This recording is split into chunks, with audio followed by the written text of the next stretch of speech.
The LIV golfers are speaking out and the golf world is buzzing. What's happening to the OWGR? We're talking about the latest in the golf world. The official world golf ranking has made its decision on LIV Golf, and it's shaking the sport to its core. This is getting heated. Our team scoured ESPN, LIV Golf Insiders, and Daily Express to bring you every angle of this story.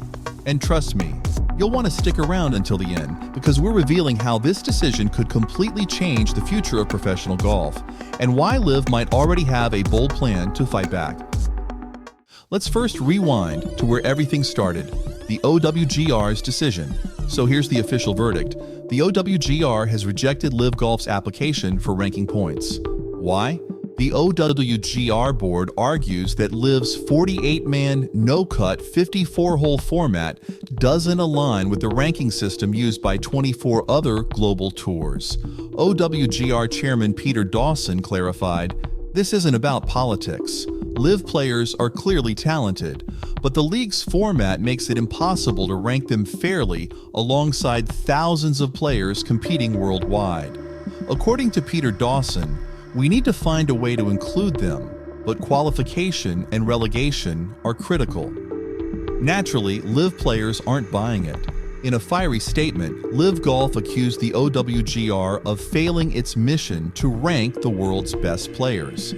LIV argues that excluding them robs fans of a truly global ranking system and limits player access to majors. And the players are just as vocal. Bryson DeChambeau called the decision a joke, while Phil Mickelson criticized the OWGR for playing politics instead of ranking talent. Even Dustin Johnson questioned the credibility of the ranking system. For LIV players, this decision isn't just about rankings, it's about access to the sport's biggest stages. Without ranking points, many players risk missing out on majors like the Masters or the Open Championship. And the numbers don't lie. LIV's roster once included 12 of the world's top 50 players. Now, only Brooks Koepka and Cameron Smith remain in the top 50. But let's talk about the bigger picture. The OWGR decision wasn't made in isolation. The committee included leaders from Augusta National, the PGA of America, and the R&A, all groups with a vested interest in traditional golf.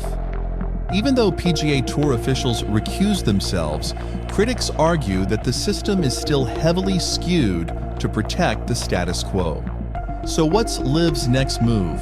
Insiders suggest the league might create its own ranking system or push harder for alliances with other tours, like the Asian Tour. LIV's leadership remains defiant, vowing to keep pushing for global recognition.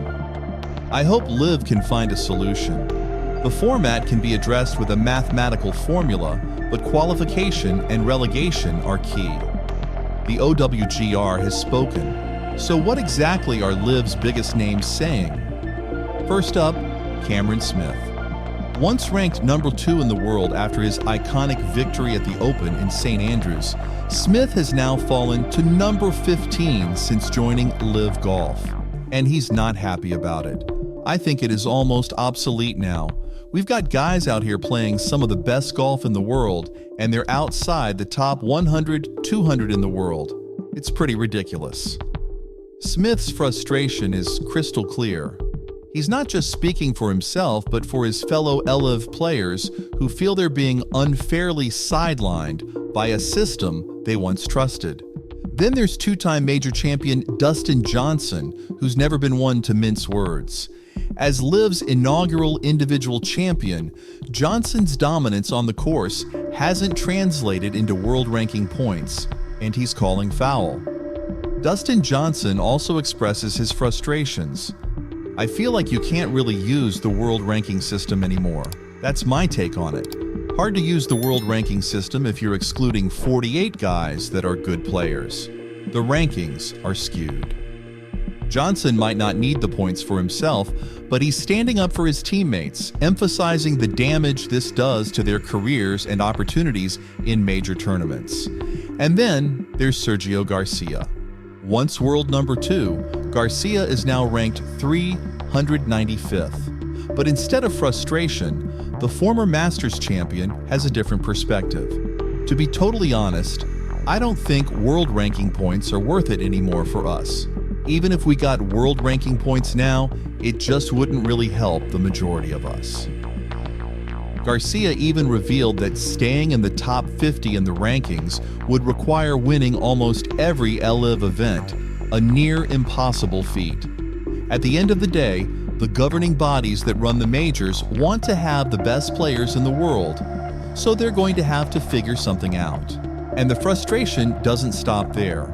LIV stars across the board are questioning the OWGR's credibility. Many players see this as not just a snub, but a systematic exclusion of a league disrupting traditional golf. Professional golf is now without a true global scoring and ranking system. Without world ranking points, LIV golfers are being locked out of the sport's biggest stages. Take Phil Mickelson, Lee Westwood, and Paul Casey, players who've dominated the game, now at risk of fading from the global conversation. This isn't just about rankings, it's about legacy. Players who've given decades to the sport are being reduced to irrelevance, and they're not going quietly. Despite the OWGR snub, LIV golfers are still making waves in major tournaments. Joaquin Niemann earned an invitation to the 2024 Masters, and he's not alone. 7 other LIV stars, including Patrick Reed and Taylor Gooch, will tee off at the PGA Championship. The OWGR's decision doesn't just affect rankings, it's a move that could reshape the future of professional golf entirely. So what's next for the LIV golfers? This decision puts a spotlight on a deeper issue, the growing divide in professional golf. With no ranking points for LIV events, players are being forced to choose between traditional pathways to major tournaments and the promise of LIV's lucrative contracts. For younger players, the stakes are even higher. Without access to the OWGR, their ability to build a legacy in the sport's most prestigious events is in jeopardy.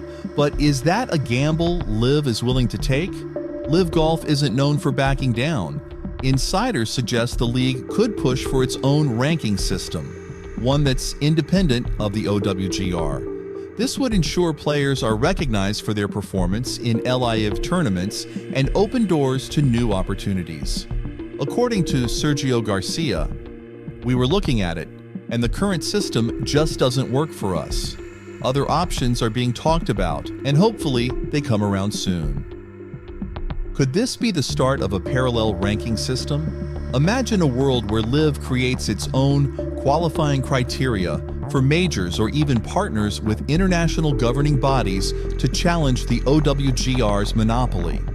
As the battle heats up, one question looms large. Will the OWGR adapt, or will LIV's innovations force a seismic shift in the sport? For now, the majors remain the ultimate prize.